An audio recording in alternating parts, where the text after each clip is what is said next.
In at number 10, Disturbing the Peace. This new movie is about a small town cop that hasn't carried a gun since he left the Texas Rangers following a very tragic accident. Although now there's a gang of outlaw bikers that have rolled into his town, forcing him to pick the gun up one more time. God, I almost fell asleep reading that overdone movie summary. This film unfortunately was a giant acting fail. It received a 17% score from critics and an even lower score from the general public at just 14%. The reviews were brutal too. The worst by far was from Glenn Kenny, a registered top critic who said, "A dull as a dishwasher, paint-by-numbers cinematic hiccup with no discernible reason for being." Wow. Wow, just wow. I mean, at least he shat on it eloquently. In at number 9, the rhythm section. With Blake Lively delivering an impressive lead performance in the rhythm section, critics were torn because the plot became too predictable and felt as though something was missing. Even though they applauded her acting efforts, it unfortunately was pulled into the acting fails due to just bad writing. The movie is about an ordinary woman on a path of self-destruction after her family is killed in a plane crash. Although she finds out that it wasn't an accident and is now seeking revenge, the movie received a 28% rating from critics and 44% from the audience, probably most of which are just fans of her work, which, fair enough. I mean, Lord knows how many bad Nick Cage films I've sat through just because I like the guy. Now let's take a closer look though at what some of the critics were saying about this acting failure. Richard Brody says, "This witless and soulless thriller squanders a formidable cast including Blake Lively and Jude Law, who endure arduous fight scenes in a doomed effort to lend the flimsy plot some plausibility." I mean, yikes. And the other ones basically said, well, they tried to make a female Bond, but no, this ain't it, chief. In at number 8, A Fall from Grace. The critics were definitely split again on this new Tyler Perry Netflix movie. The general consensus even said, drama for drama's sake does not a great movie make, but boy is it fun to watch A Fall from Grace unravel. With a 19% rating from critics and 51% from the general public, most people believed it quickly spirals into unstructured, near laughable chaos, or as one critic put it, unintentionally hilarious, which isn't great considering it was listed in the mystery and suspense category. Robert Levin said, Tyler Perry's Netflix debut was filmed over just 5 days and it plays like a movie defined by that schedule more than anything else. It's a total mess. These critics are savages. I saw an even worse one than that though. Pablo left his review and said, makes you want to get up and break the TV, tablet, or computer or unsubscribe from the streaming service. Full review in Spanish. Yeah, no thank you. Also, I must add, what an aptly named title for the reviews it got. In at number 7, The Turning. The word muddled is often used to describe someone or something in a state of bewildered or bewildering confusion or disorder. The reason I tell you this is because the word muddled was plastered over 90% of this film's reviews. It had a 12% rating from the critics and only a 15% rating on Rotten Tomatoes from the public. The general consensus? It was stylish, but muddled. The main reason this acting fail happened was due to the fact that they were trying to perform an adaptation of a Henry James classic novel called The Turning of the Screw. So right away, you're setting the bar really high. Becca James from the Chicago Reader said, unfortunately, a bevy of off-screen characters that only serve to complicate an already meandering plot and a sorely muddled ending rob it of its full potential. There's that word again. Richard James Havis from the South China Morning Post said, this pedestrian ghost story plods along a vaguely competent manner until a thoroughly muddled ending makes the whole experience pointless. Oh god, apparently we should just read the book on this one. In at number 6, Fantasy Island. Fantasy Island describes its plot with that title alone. It's about these lucky guests that arrive on a luxurious resort, and while there, the guests' dreams start becoming true. That is until their nightmares take over. Dun dun dun. Released on Valentine's Day for some reason, this movie got an 8% rating from the critics, and the general consensus was that while it tried to show viewers the dark side of wish fulfillment, it mainly served as a reminder not to remake old franchises. Benjamin Lee from The Guardian said, one question remains unsolved when the credits roll, who on earth is this film for? That one was pretty mean, but David from IndieWire takes the cake. He said, by the time this Fantasy Island arrives at its gallingly stupid final twist, you'll be dying to go home. And that's from a top critic, ladies and germs. In at number 5, Underwater. Another movie this year that had both audiences and critics split was Underwater. It had a strong cast and flashy direction, but many critics said it gave them kind of deja vu. In the movies, a crew of underwater researchers must scramble to safety after an earthquake devastates their subterranean lab. Kevin from the UK Times said, the Abyss meets Aliens with a bit of the Poseidon adventure, a lot of Pacific Rim, and a dash of the Meg in this subaquatic sci-fi that offers nothing more than the sum of its references. He still gave it a 2 out of 5, so at least he must enjoy those films. David Jenkins, on the other hand, man, Oh man, he called the movie instantly forgettable, which makes sense if it feels like a blend of all these aforementioned movies. But here's your headline for this review. Underwater tanks in the box office. Actually, you know what? While we're all in quarantine, let's just play a game. Comment down below with your own movie review headlines for each of these points. We need some creativity in the chat, and no more I'm first comments, please. In at number 4, The Grudge. Now, I know what you're thinking. The Grudge wasn't made in 2020. No, the good one wasn't. This is a dull and derivative reboot that wasted really good acting talent with watered down scare tactics. Both of the critics and the viewers were on the same page with this one. The critics rated it 20% and the general audience gave it only 23%. Kath Clark from The Guardian said, "Forget about chilling to the bone, The Grudge barely drops below room temperature." Oof. Yeah, this movie really was a waste of John Cho's talent. In at number 3, Dolittle. As much as I love Robert Downey Jr., seeing him go from Avenger to Dolittle hurts. I mean, I get it. He wants to do something different. The reviews on this franchise reboot spin-off are very skewed, with the general public giving it a 76% and the critics giving it only 14%. Downey plays the eccentric Dr. John Dolittle, who after losing his wife hermits himself behind the high walls of his home, and obviously he can talk to animals. As I mentioned though, the critics hated this movie, and I mainly think these people hated it because it wasn't meant for them. It was meant for kids. They see these reboots as a reflection of their own childhood and not something new for the next generation. Regardless, Scott Marks at the San Diego Reader gave it a 0 out of 5 and actually said, "It is with deep and abiding regret that we report the passing of Robert Downey Jr., one of the last of his generation of trailblazers, over to the dark side." Now, I haven't watched the movie, but damn, I hope his acting wasn't that bad. In at number 2, Like a Boss. This movie is another one of those types where the title basically tells the entire story. The movie stars the hilarious Tiffany Haddish and Rose Byrne alongside Salma Hayek playing the antagonist. Tiffany and Rose's characters are best friends that own a cosmetics company together. However, when they start getting in over their heads financially, they're faced with the decision to either sell to a bigger company that Salma's character owns, or just pass up the offer. The audience scored it a 65% rating, but the critics were much less forgiving, resulting in a 19% rating. Michael O'Sullivan from the Washington Post gave it a 1.5 out of 4 and said, "True to its workplace-themed title, Like a Boss feels like a chore someone was handed." Most of the critics believe that the director was aiming to shoot something similar to Bridesmaids, but just ended up falling flat. Last but not least, in our number 1 spot, The Last Thing He Wanted. I can already see the movie review titles swirling in my head, but I'll leave it up to you on this one. This movie was without a doubt the biggest acting fail of 2020 so far. Critics gave it a 6%, and we don't even know what audiences think yet because no one has reviewed it. The critics' consensus was that it'll be the last thing most viewers will want to watch. The movie is based around the Iran-Contra affairs to trade arms for drugs, and in the middle of that is a news journalist who ends up becoming a covert ops agent. That's a brutal summary, so I'll allow the critics to give you kind of a better recap-ish. Peter Travers from Rolling Stone said, "How does a director as stellar as Dee Rees go so thunderously wrong adapting a 1996 novel by the great John Didion with a cast headed by Anne Hathaway, Ben Affleck, and Willem Dafoe? Here's Exhibit A and the last thing any of us wanted." Damn! Then he gives it a 0.5 out of 5. Glenn Kenny from the New York Times said, "The big problem with the movie isn't the muddle, but the strain." Man, do critics love the word muddled or what?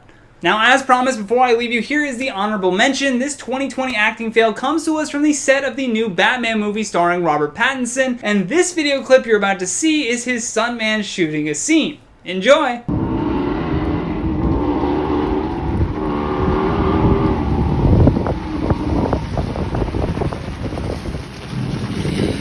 Coming in at number 10, Michael Fassbender, The Snowman. The Snowman is a 2017 psychological horror directed by Thomas Alfredson and stars Michael Fassbender, Rebecca Ferguson, Val Kilmer, and J.K. Simmons. A stellar cast, right? Sadly, the film was absolutely disastrous and quickly became one of the most hated movies of 2017. The director at least apologized for the mess, but that being said, it still has one of the worst finales to any film in recent history. Fassbender plays Detective Harry Holes, first of all, Harry Holes, who in the final moments of the movie has a showdown with a villain that is one-dimensional and boring. The movie then ends with the villain simply falling through a frozen lake. Yay, what a suspenseful ending. What was Fassbender thinking? Coming in at 9, Adam Sandler, Grown Ups 2. Grown Ups 2 is a 2013 comedy directed by Dennis Dugan, the man behind another movie coming up on our list. The film picks up right after the first movie and shows Lenny deciding to move his family back to his hometown with his friends. However, when he arrives, he faces many comical situations situations while his friends struggle to cope with their own issues. Now, it is no surprise to see Adam Sandler in a bad movie, but I can be honest and say I liked the first Grown Ups. I thought it was endearing and at times comical. There, I said it. I laughed. Okay, I laughed. I had joy. However, the second one was the polar opposite, with Sandler turning himself into a laughingstock as well as the rest of the cast. I mean, there's even a scene where a CGI deer urinates on Adam Sandler's face. Yeah, don't watch this movie. It's so bad. Although this movie's worse. Coming in at 8, Hugh Jackman, Movie 43. Movie 43 is a 2013 anthology comedy produced by Peter Farrelly. The film features 14 different storylines, each one by a different director, including the likes of Elizabeth Banks, who thinks she can direct but clearly can't, Stephen Brill, Steve Carr, Rusty Cundiff, James Duffy, James Gunn, and more. The film also stars an ensemble cast including Elizabeth Banks, Kristen Bell, Gerard Butler, Anna Faris, Hugh Jackman, Kate Winslet, Emma Stone, Chloe Grace Moretz, and more. Considering the fact that the movie took more than a decade to make, you would imagine it would be somewhat good, right? Wrong, this film is perhaps one of the worst things I have ever seen in my whole life. However, arguably the worst parts include two of Hollywood's finest talents, Hugh Jackman and Kate Winslet. Jackman quite literally plays a man with a scrotum hanging from his chin in one of the worst comedy sketches ever written. To this day, no one quite knows why so many A-listers chose to star in this train wreck, but it happened and we should all just move on. I don't know what Jackman was thinking. The scrotum was right here. Coming in at 7, Kellen Lutz, The Legend of Hercules. It's easy to forget that Kellen Lutz exists, simply because he is one of the worst actors of our generation. Quote me on that. The Legend of Hercules is a 2014 action film directed by Renny Harlin and stars Kellen Lutz and literally no one else of merit. It of course follows Hercules, who is sold into slavery by his stepfather, and unknown to him, he possesses extraordinary strength. He then must use his powers to regain his lost kingdom. Fun times. Most predicted this to be a failure simply because it was released in January, which is typically the month that all the studios dump their trash, which is sad because January is my birthday month. But we can move on. I'm trash. And as expected, The Legend of Hercules was a rock bottom, big budget Hollywood movie that reached the lows few managed to reach. Now, the movie itself cost $70 million to make, but in one scene in particular, the scene in which Hercules battles other gladiators in an arena, does not come across like a big budget movie. Instead, it looks cheaply made and more like a PS1 video game. It is bad, folks. Really bad.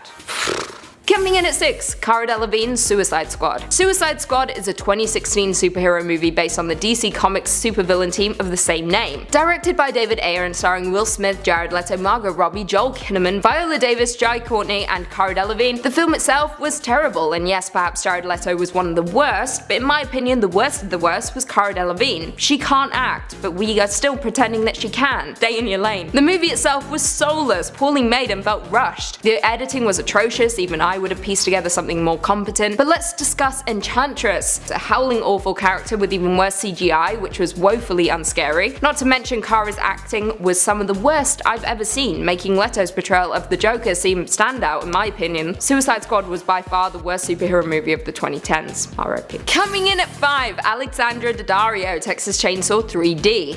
Texas Chainsaw 3D is a 2013 slasher film directed by John Lussenhop and stars Alexandra Daddario, Scott Eastwood, Gunnar Hansen, and that's about it. The movie is the 7th installment in the Texas Chainsaw Massacre franchise and was presented in 3D for no particular reason at all. The story centers on Heather, who discovers that she was adopted after learning of an inheritance from a long-lost grandmother. She subsequently takes a road trip with her friends to collect the inheritance, unaware that it includes her cousin, Leatherface. The movie is essentially a mishmash of dumb decisions, stupid characters, and terrible writing. Not to mention endless plot holes. However, the worst part comes at the end of the movie, when the town's corrupt sheriff leaves Heather tied up for him as bait. But once Leatherface arrives and realizes Heather's his cousin, he frees her and then they team up against the sheriff. The movie is so dumb and Alexandra Daddario is tough to watch. She's honestly tough to watch in everything. She's very pretty though, so. Coming in at 4, Jamie Dornan, 50 Shades of Grey. 50 Shades of Grey is one of the most R-rated franchises in movie history, and yes, it was a commercial success, but that doesn't mean it was a good franchise. Oh no. 50 Shades is probably one of the worst romance movies in history that could easily be dubbed as a comedy. However, the franchise's greatest feat is managing to make sadomasochism boring and far from erotic. Not to mention it stars Jamie Dornan, a superb actor famous for appearing in work such as The Fall alongside Gillian Anderson, and an incredible show. However, it seems that he couldn't even bring his acting chops to this series, with everyone, even the director, seemingly giving up. I'm bored even talking about it. Coming in at number 3, Al Pacino, Jack and Jill. Jack and Jill is a 2011 comedy directed by Dennis Dugan and starring Adam Sandler and the legend that is Al Pacino. The plot follows an ad executive whose life takes a turn when his annoying twin sister comes to visit for Thanksgiving. The movie was of course panned by critics and is considered to be one of the worst films ever made. Not to mention it won every single Razzie Award that year, which is quite the feat. The film is awful throughout, but there is one element that takes things even further into a world where comedy dies: Al Pacino.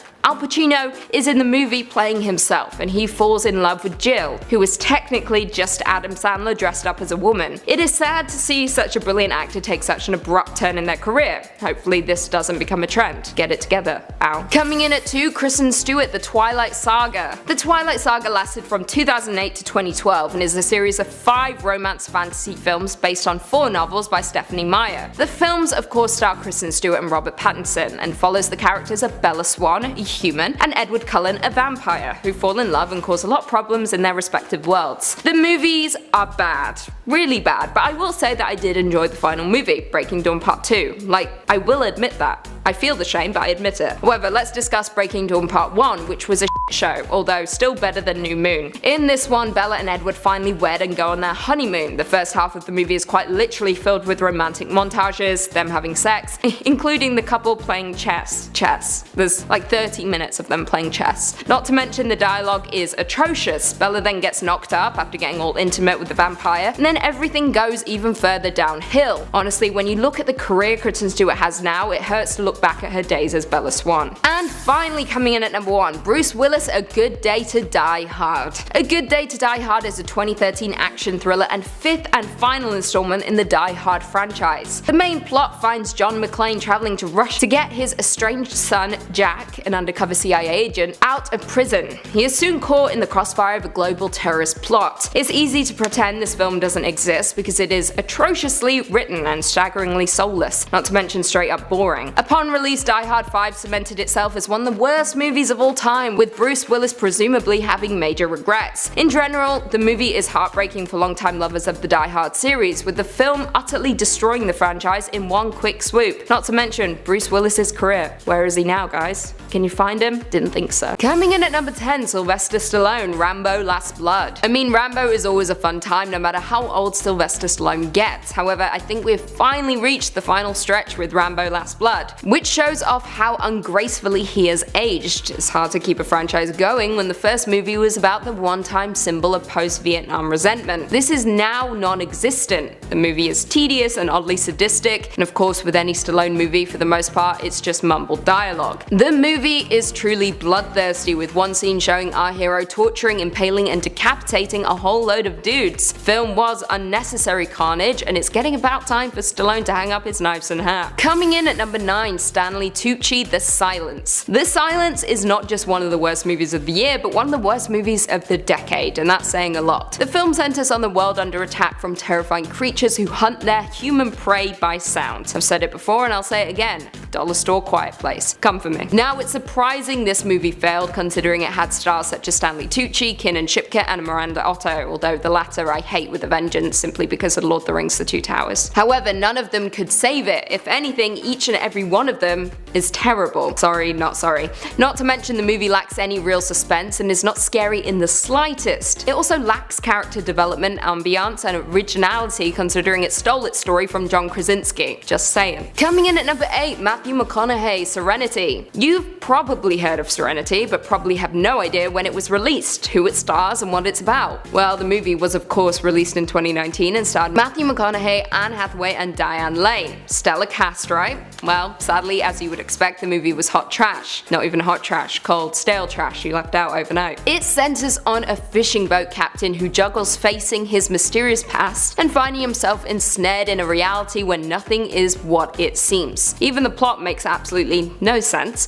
The only reason to watch the movie is for the huge twist at the end, which is also as cold as the left out trash. It is a film about murder, seduction, more murder, and then sprinkle in some sci-fi surprise. Yeah, the movie is all over the place and was a waste of mine and Matthew McConaughey's time. It was bad. He was bad. We're all bad. Coming in at number 7, Bryan Cranston, The Upside. We have mentioned The Upside a couple of times on our channel simply because it is truly a terrible movie. It is a remake of the 2011 French smash hit The Intouchables, which everyone loved, and of course Hollywood loves to capitalize on other people's success. So they introduced us to an English language version, and it was utter sh**.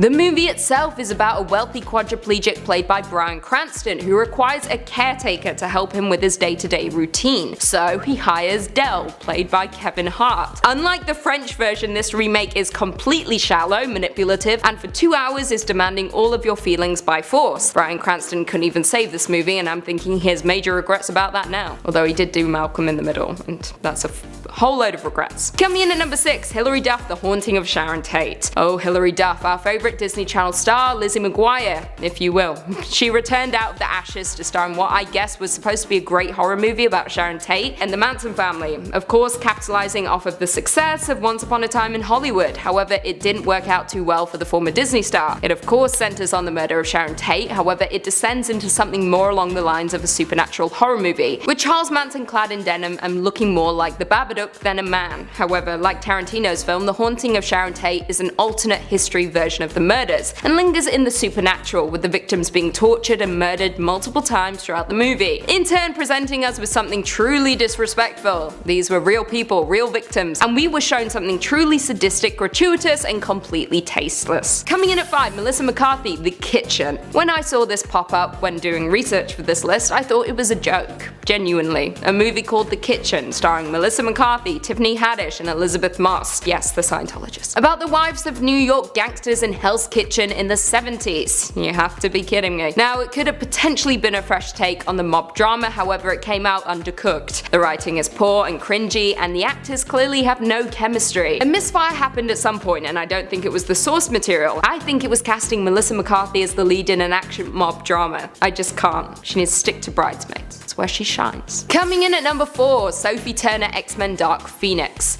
For most of us, we were excited for Dark Phoenix. I mean, me, no one else was. I love X-Men, all of them, even the bad ones, except for this one. It was set up to be great. Sophie Turner, Jessica Chastain. That's really all I need in life. What more could you want? Well, apparently literally anything, and you realize that pretty early on in the movie. Not only were there multiple release delays, trailers were remade, test audiences walked out, then they gave away the death of Raven in the trailer in an effort to entice people, but not even that worked out. There were just too many red flags confirming that the film was going to be a flop, and a flop it was. All in all, it was boring and anticlimactic, and you should definitely give it a miss. Coming in at 3, Nicole Kidman, The Goldfinch. This was a movie I was truly excited for simply because I love Nicole Kidman. It's a forever kind of love. Ever since BMX Bandits and Practical Magic. Iconic. Anyway, she appeared in a movie this year that was far from her usual S-tier work. The Goldfinch, a movie which follows Theodore Decker, who was taken in by a wealthy Upper East Side family after his mother is tragically killed in a bombing at the MoMA. The movie is of course based on Donna Tartt's hefty 2013 best-selling novel, however the pages of plot are nowhere to be found in this shapeless movie, which is 2.5 hours of snooze fest. It's hard to say much more about a movie that was so boring I barely remember it. All I know is Nicole Kidman should have known better, and I'm sad, very sad that she starred in this train wreck. I'll never forgive her for this and Australia. Don't know what she's doing. Coming in at 2, Will Smith, Gemini Man. Oh, Gemini Man, what a joke, truly. Starring two Will Smiths, this film follows an over-the-hill hitman who faces off against his younger clone version. Directed by Ang Lee, Gemini Man has been one of Hollywood's longest-running in-development movies for 2 decades, which is absolutely crazy, especially when you consider the fact that it's actually The movie of course makes the most of our new de-aging technology, however not even the effects can save this movie, let alone Will Smith, who could put his name on a tub of peanut butter and make it a hit. But not today. I also don't think he's a good actor. Come for me. To quote Asher Liberto from LA Weekly, Gemini Man aspires to be a deeper than your average action flick, with an obvious Freudian message about how our worst enemy is ourselves. What it all amounts to, however, is a throwaway genre exercise disguised as a technological experiment. Couldn't have put it better myself. Preach. And finally, coming in at number 1, John Travolta, The Fanatic. It's hard for me to articulate how truly terrible this movie was, and how abhorrent John Travolta's performance was. Also mildly offensive, scratch that, majorly offensive. We stepped out of 2018 thinking to ourselves that nothing could possibly be as bad as John Travolta's movie Gotti, but boy were we wrong. 1 year later, we're in Los Angeles with an inept stalker called Moose, played by Travolta. Moose is a stunted Walk of Fame performer who is obsessed with a B-list actor and begins skulking around his Beverly Hills home. Moose has an unspecified disability that exists somewhere between offensive and embarrassing, but mostly painful to watch. The film is utter trash and is, I think, supposed to be some kind of deep movie about the pitfalls of celebrity, but alas, that is not what we got. Instead, we're cringing. Not laughing, never laughing, because you can't laugh while you're in physical pain. Feeling like you're watching something that was never supposed to be seen by anyone. Ever.